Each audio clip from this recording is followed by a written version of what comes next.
অনেক সময় দেখা যায় যারা ঈশ্বর থেকে দূরে সরে যায় তারা নিজেদের সিদ্ধান্তের ফলাফল নিয়ে ভাবে না।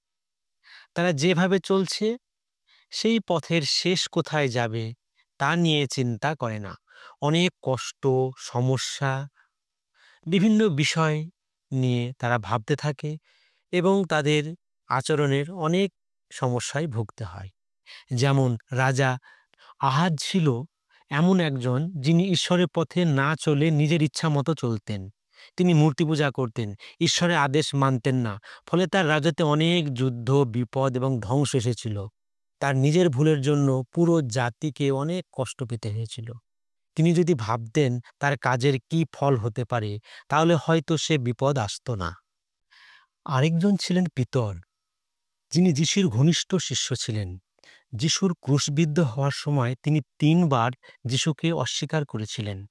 তখন তিনি বুঝতে পারেননি যে তার কাজের কি পরিণতি হবে। কিন্তু পরে যখন যিশু পুনরুত্থান করলেন, তখন তিনি পিতরকে ক্ষমা করলেন এবং আবার দায়িত্ব দিলেন।